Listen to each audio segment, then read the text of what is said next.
Good morning student. Issue of share बेटा continue करते हैं। Name of the topic is over subscription of the shares. जो shares हैं वो ओवर सब्सक्राइब्ड हो गए। ओवर सब्सक्राइब्ड का मतलब क्या होता है बेटा, जब जितने शेयर्स कंपनी ऑफर करती है पब्लिक को, उससे ज़्यादा शेयर्स के लिए कंपनी के पास एप्लीकेशन आ जाती हैं, तो उसको बेटा ओवर सब्सक्रिप्शन बोला जाता है। Shares are said to be oversubscribed when the shares applied are more than share offered. Share applied are more than share offered. जितने shares के लिए applications आई हैं वो शेयर ऑफर से ज़्यादा है, मतलब जो शेयर कंपनी ने इशू करे थे उन शेयर से ज़्यादा के लिए एप्लीकेशन कंपनी के पास आई हैं। अब बेटा जितने शेयर्स ऑफर किए गए हैं, इशू किए गए हैं, उससे ज़्यादा शेयर कंपनी पब्लिक को अलॉट नहीं करेगी। इट मीन्स अगर ओवर सब्सक्रिप्शन होता है, एक्स्ट्रा एप्लीकेशन आ जाती है, तो उस कंडीशन में कंपनी को डिसाइड करना पड़ता है कि किसको शेयर दिए जाएं या किसको शेयर ना दिए जाएं। अब बेटा इस कंडीशन में कंपनी के पास कौन कौन से ऑल्टरनेटिव हो सकते हैं। First alternative, rejection of the excess application. Excess application को रिजेक्ट कर दिया जाए। As for example 50,000 shares company ने इशू करे, 70,000 के लिए एप्लीकेशन आ गई। Application for the share in excess of 50,000 share, 20,000 shares are not accepted and their application money is refunded. तो 70,000 के लिए एप्लीकेशन आई थी बेटा, जबकि पब्लिक को 50,000 शेयर ऑफर किए गए थे, तो 20,000 शेयर्स की एप्लीकेशन को कंपनी ने रिजेक्ट कर दिया और उनका मनी उनको रिफंड कर दिया। तो एक ऑप्शन ये भी कंपनी के पास हो सकता है। अब किन शेयर्स की एप्लीकेशन रिजेक्ट की जाएगी, it is up to the company. ये कंपनी के ऊपर है, कंपनी किनका मनी एक्सेप्ट करे, किनका मनी रिजेक्ट करे, क्या क्राइटेरिया कंपनी यूज करे, it is up to the company. Second alternative, partial और pro rata allotment. Partial pro rata allotment, all applicants are allotted shares in proportion. अब दूसरा ऑप्शन ये है कि कंपनी किसी को भी फुली एक्सेप्ट नहीं कर रही और फुली रिजेक्ट भी नहीं कर रही।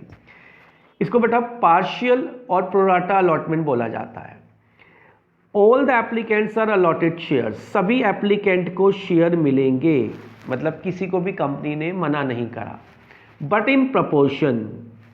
दिस इज कॉल्ड पार्शियल और प्रोराटा अलॉटमेंट। फॉर एग्जाम्पल, अभी बेटा जो हमने ऊपर एग्जाम्पल पढ़ा उसमें 70,000 शेयर्स की एप्लीकेशन आई थी और कंपनी ने जो शेयर इशू करे थे वो 50,000 करे थे।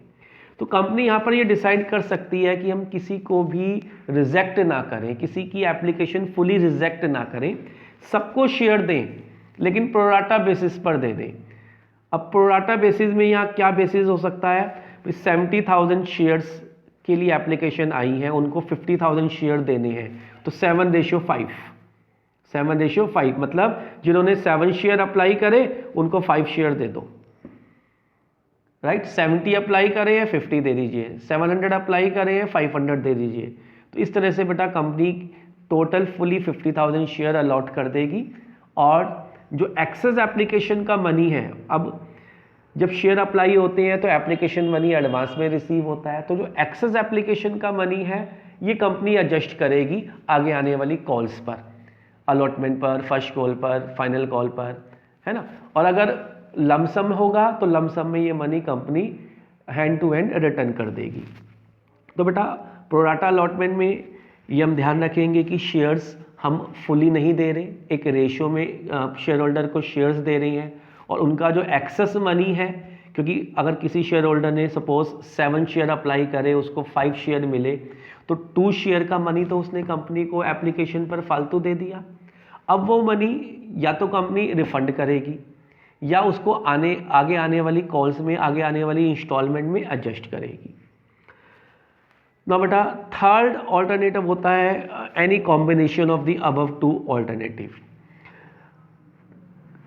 A combination of the above two alternative may be adopted. Some applicants are accepted in full. अब बेटा ये भी हो सकता है कि कंपनी कुछ एप्लीकेशन को तो फुल एक्सेप्ट कर ले, कुछ को फुली रिजेक्ट कर दे, और कुछ को पार्शियल एक्सेप्ट कर ले, मतलब प्रोराटा अलॉटमेंट कर दे। तो दोनों ऑल्टरनेटिव यहाँ पर मिक्स हो गए, कुछ को हमने फुल अप्लाई एप्लीकेशन जिनकी आई थी उनको फुल एक्सेप्ट कर लिया, कुछ को बेटा रिजेक्ट ही कर दिया, और सम एप्लीकेंट्स को हमने प्रोराटा अलॉटमेंट कर दिया। एज फॉर एग्जाम्पल, एक एग्जाम्पल बेटा गिवन है यहाँ, गुरु limited invited application for 5 lakh shares at A premium of 5 पर share. Because of the favorable market condition, the issue was oversubscribed and applicants for 15 lakh share were received। अब बेटा 5 lakh application company ने issue करी थी, लेकिन 15,000 shares के लिए 15 lakh shares के लिए एप्लीकेशन रिसीव हो गई। अब 5 लाख के प्लेस पर 15 लाख की एप्लीकेशन रिसीव हो गई। अब बेटा इस क्वेश्चन में आपसे पूछा गया है, suggest the alternative available to the board of director for allotment of shares. अब कंपनी के पास क्या क्या ऑल्टरनेट हो सकते हैं शेयर इशू करने के। भाई एक तो ऑल्टरनेट ये है कि एक्सेस एप्लीकेशन को रिजेक्ट कर दे, 5 की जगह 15 लाख की एप्लीकेशन आ रही है तो 10 लाख को रिजेक्ट कर दे, बाकी 5 लाख को शेयर दे दे। दूसरा ये हो सकता है कि सभी को पार्शियल एक्सेप्ट कर ले, मतलब प्रोराटा अलॉटमेंट हो जाए, 15 लाख को 5 लाख, मतलब 15 को 5, जिसने 5 शेयर मांगे हैं उनको, सॉरी जिसने 15 शेयर मांगे उनको 5 शेयर दे दिए जाए। ठीक है, तो प्रोराटा अलॉटमेंट बोलते हैं बेटा इसको। हम पार्शियल एक्सेप्ट कर लेते हैं, एक रेशियो कैलकुलेट कर लेते हैं, 15 लाख अप्लाइड है, 5 लाख हमने शेयर अलॉट करने हैं, तो 15:5 आ गया। इट मीन्स 15:5 3:1 हो गया बेटा 15:5। तो 3:1 में शेयर दे दिए जाएंगे।